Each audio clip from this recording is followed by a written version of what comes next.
السلام عليكم ورحمة الله وبركاته. اللهم صل وسلم وبارك على سيدنا محمد وعلى آله وصحبه وسلم. صباح الفل، صباح الورد والياسمين والتمر حنة وكل الورود اللي في الدنيا. بحب أقول لكل حد اشترك في قناتي الشهر ده جديد، وبرضو المشتركين اللي مشتركين من قبل كده، شرفتوني ونورتوني وكترتوني، وربنا يا رب يديمكم في حياتي. عشان انتوا سبب نجاحي، ربنا سبحانه وتعالى يعني جعلكم سبب في نجاح قناتي. انا مبسوطة جدا على كل حد بيضغط لايك، على كل حد بيكتب تعليق، بشكركم كتير كتير. ربنا يا رب يديمكم دايما في حياتي. المهم، عشان ما اقعدش نلت كتير، النهارده ان شاء الله هعمل معاكم الطعميه، عجينه الطعميه. هقول لك على حاجه تقريبا دي يعني اعتبروه ده فيديو من تفريزات رمضان. هو جه بدري شويه بس عشان يلحق ناس كتير تشوفه، فانا نزلته بدري. تمام. الفول ده هناكله اصلا الشهر ده، احنا دلوقتي في شعبان، بس احنا تقريبا 10 او 12 شعبان. عبال ما يجي رمضان طبعا الفول ده هيكون خلص، لكن انا بعمله بدري عشان انتوا تلحقوا تشوفوا الفيديو. طبعا على اول رمضان او قبل رمضان بيومين بجيب نص كيلو تاني وبعمله تاني. بينفعني كتير في رمضان جدا، في يوم شعبي مثلا لو مش هتعملي هتوفري لحوم ولا حاجة. المهم يا ستي، انا جبت نص كيلو فول، اي نوع فول مدشوش انت عايزاه. الفول ده بيبقى من غير قشر كده، بس تختاري نوعية فول نظيفة تكون مغلفة علشان يبقى عليها تاريخ صلاحية. ما تجيبيش اي فول وخلاص، ان الفول ده بيبقى راقد طبعا في المخازن بقاله فترة، فانا معرفش، هو انا بقلق من موضوع ان انا اجيب حاجة بدون تغليف. لازم تبقى مغلفة علشان يبقى عليها تاريخ صلاحية. المهم جبت نص كيلو فول ونقعته من بالليل لحد تاني يوم الصبح، زي ما قلت لك اقل حاجة 12 ساعة. ممكن يزيد عن كده تمام، لكن ما يقلش عن 12 ساعة، عشان يبقى منقوع كده معاكي وتبقى العجينه بتاعته هشه ويتفرم معاكي بسرعه. تمام. حطيت عليه 10 فصوص توم وبصلايه كبيره، نص كيلو بياخد معايا بصلايه كبيره و10 فصوص توم وشويه كزبره صغيرين. حابه تحطي كريات، حابه تزودي الكزبره، تمام، لكن انا حابه الطعميه تبقى معايا لونها اصفر. لو انتي حباها لونها اخضر زي بتاع المطاعم، زودي الكزبره شويه بس. يعني مش هتعملي اي حاجه غير انك هتزودي الكزبره شويه، او هتحطي كرات بقى من عندك زياده. المهم تحطي اي حاجه خضراء عليها عشان تزود لون الخضار بتاعها، تبقى زي بتاع المطاعم. لكن انا حابه الطعميه لما اجي اقليها تبقى لونها اصفر، فعشان كده حاطه شويه كزبره صغيرين و10 فصوص توم على نص كيلو، وبصلايه متوسطه وشويه ملح وشويه كمون فقط لا غير، مش بعمل اي حاجه تاني. طبعا الفرمه الاولانيه دي انا حطيت نص كميه الفول، كان ممكن احط الكميه كلها. طبعا الكبه بتاعتي دي قويه جدا وروعه روعه يا جماعه، انا عملت عليها 2 ريفيوهات قبل كده، وبنات كتير سالتني عليها، بجد تحفه يعني، تجيبيها وانت مغمضه. تمام. حطيت نص كميه الفول وفرمتها بدون اي ميه نهائي. شايفين عامله ازاي؟ شايفين الجمال؟ زي العجينه يعني، خلت الفول زي العجينه وبدون اي ميه. طبعا هو المفروض ان انا بحط شويه ميه عشان دي اسمها عجينه، لكن انا حابه اوريكم الابهار بتاع الكبه السكاني، بجد تحفه تحفه تحفه.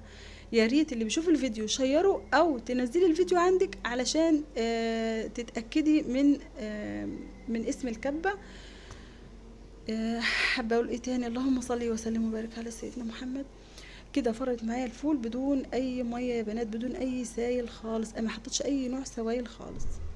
تمام. طبعا مش اي كبه تعمل كده، اي كبه بتفرم برضو، بس لازم تحطي معاها اي حاجه سايله عشان تفرم معاكي كويس. لا، دي بدون اي سوائل خالص. فرمت معايا الفول وخلته زي العجينه زي ما انتم شايفين. طبعا نص كميه الفول التانية هحط بقى عليها ميه وهفرم عادي، لان انا عايزه العجينه تبقى طريه معايا شويه، مش شرشه كده وفيها ميه، لا، انا عايزاها يدوب معجنه كده شويه. فحطيت شوية مية صغيرين، حوالي أربع معالق، لو احتاجت تاني هحط. وهتفرمي فرمة 2 3 4 فرمات كده، يعني تقريبا كل ضغطة بثانية، يعني حوالي 10 15 ثانية بالظبط، بتبصي تلاقي معاكي الفول زي العجينة والطعمية خلصت. مش هتعملي حاجة غير انك هترمي الفول في شوية مية من الليل، تصبحي الصبح تحطيهم في الكبة على فصين توم وبصلاية، شوية ملح شوية كمون، وخلاص على كده. تضربي. طيب انت ما عندكش بقى كزبره، ما فيش مشاكل، هتعمليها برضو بدون كزبره وبدون اي حاجه خضراء. عشان الكزبره طبعا مش يعني مش على طول بتبقى متوفره يعني. كنت هقولك ايه كمان؟ شايفين طعميتي؟ يا جماله يا جماله، في قلبك حاجه كده في قلبك.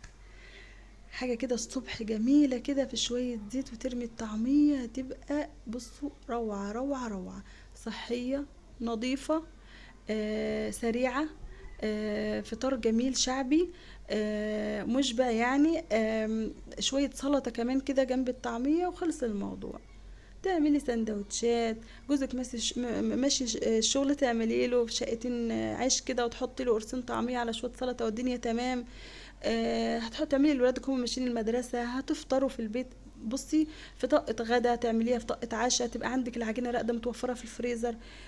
كمان في رمضان ممكن تستخدميها في السحور، ممكن تعمليها في يوم شعبي. لو يوم هتكسري كده طبعا بدون لحمة، ما عادش حد بيعمل لحمة دلوقتي، زمان راح خلاص زمن كل يوم لحمة في رمضان ده انتهى.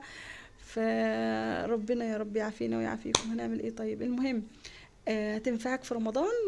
تخلي يوم لحمة وتاني يوم تعملي بقى، تنزلي كيس فول على كيس طعمية على كيس عجينة طعمية، بصي وتضربي يوم شعبي كده.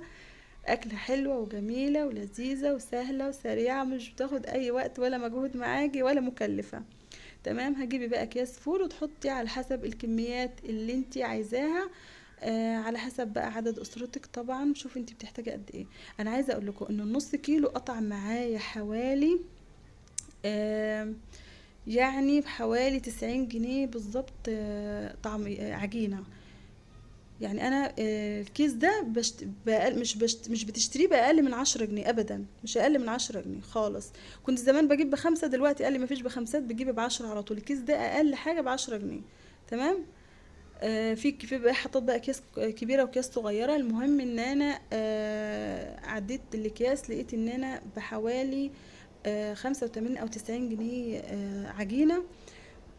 وهو اصلا النص كيلو فول جايباه ب30 جنيه. شوفي بقى انتي موفر معاكي قد ايه، غير انه نظيف، غير انه سريع، غير انه موجود عندك على طول بدل ما تبعتي حد يشتري، غير انه قولي معايا ايه كمان، آم، ان هو غير انه موفر، يعني انك متأكدة من نظافة الاناء اللي بتعملي فيه، متأكدة من نظافة العجينة نفسها، متأكدة ان هو ما خلطش على العجينة حاجة، انت عاملاها فول صافي مش متخلط عليه حاجة. في ناس بتحط عليها عيش.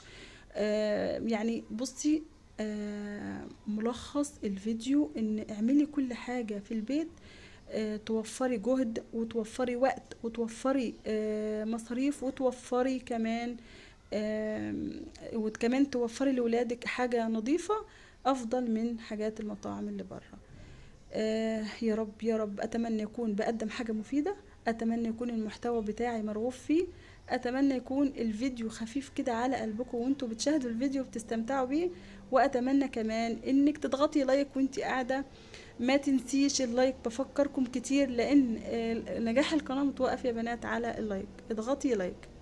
اللي وصل لحد هنا حابة اشكركم كتير، وحابة اقولك انك تضغطي على زرار الاشتراك الاحمر اللي تحت الفيديو، علشان تبقى لما انزل اي فيديو يوصلك اشعار بالفيديو، يعني تجيلك رسالة ان انا نزلت الفيديو، تدخلي على الفيديو وتشاهديه، يمكن تستفيدي اي حاجة. دي الكمية اللي جت. طبعا انا في هنا حوالي 3 اكياس ناقصين، لان انا طبعا نقصت كمية، شلت 3 اكياس على جنب كده، يعني شلت كمية كبيرة في طبق على جنب، ما كيستهمش، حوالي 3 اكياس مثلا، علشان هقلي منهم دلوقتي. طبعا ما قدرناش نقاوم العجينة، قالوا شكلها يفتح النفس، فاحنا هنقلي منها دلوقتي وهنتعشى. الكلام ده كان بالليل، انا عامله الفيديو بالليل مش الصبح. انتي بقى تفرمي الطعميه الصبح. تمام. عملتها بالليل طبعا عشان افرزها في الفريزر اقوم الصبح. اللي جنب الطعميه ده توم يا بنات، ما تعلقوش، مش عارفه ايه اللي جاب التوم هنا، بس انا بعد الطعميه فرمت، كان عندي شويه توم فرمتهم. كمالة الفيديو بتاع تفريز التوم المرة اللي فاتت كان باقي شوية توم، يعني توم في القشر كده، قشرت وانا قاعدة، وبعدين جيت فرماهم ورا الطعمية، وقلت تفريز بتفريز بالمرة بقى، عشان اقضي شهري كله روقان وهدوء نفسي كده، وابقى في اي لحظة فكرت اعمل غدا عشاء فطار، افتح الفريزر الاقي حاجة اعملها. طبعا الناس اللي ساكنة في الادوار العالية دي، الخامس والسابع والثامن، بيبقى صعب عندهم ان هم يبعتوا طفل مثلا الصبح قبل ما يمشي المدرسة روح هات فطار، جه من المدرسة مثلا روح هات غدا. فانتي الافضل ان انتي تفتحي التلاجة تلاقي كل حاجة موجودة وسريعة وسهلة. اشوفكم في فيديوهات جاية كتير، والسلام عليكم ورحمة الله وبركاته.